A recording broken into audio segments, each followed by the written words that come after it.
see Toby's notes down there. I need those. Actually, I have my notes right here. Everybody who knows Josh knows that he once in a while says funny things. I've been keeping a list.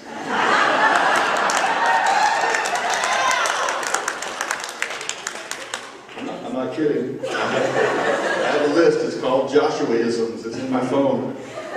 It started when you were 6. It's got a few quotes from Josh. So what I wanted to do was give you 6 thoughts. No, go fast. 6 thoughts based on some Joshuaisms I've collected, as well as some quotes from some folks that I respect and admire. So 6 thoughts. First thought on success and failure. Joshua at 14 said this: I'm the kind of guy who believes if at first you don't succeed, you've failed.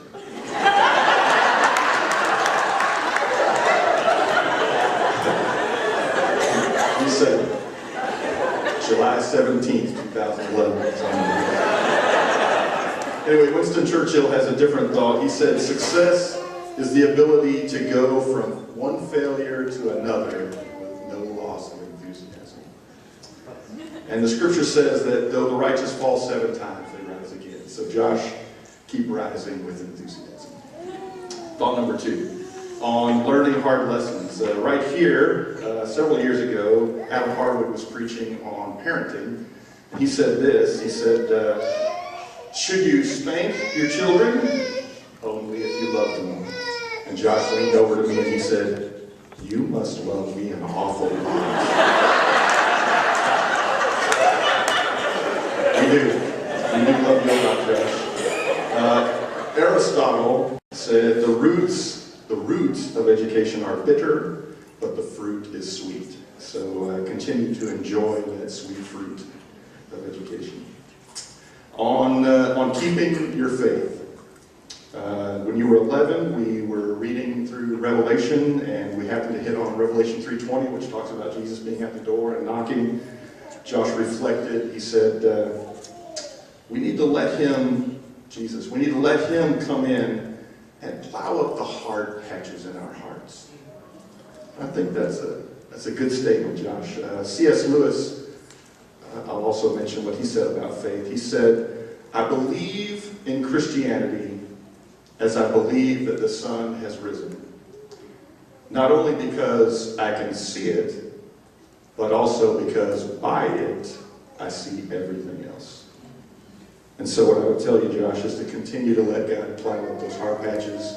You'll see a lot better. This is one of my favorites, on a life of love. There was a time, you were about 14, when you and Rachel were having a spat and being a little unneighborly to each other. I reminded you that the scripture says to love your neighbor as yourself. And I pointed out that you weren't being very neighborly to your sister. And you responded, Dad, we're not neighbors, we're inmates.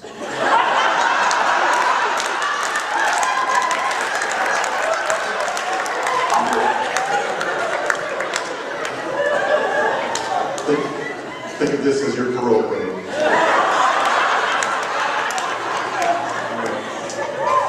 Thought number 5, on leaving home.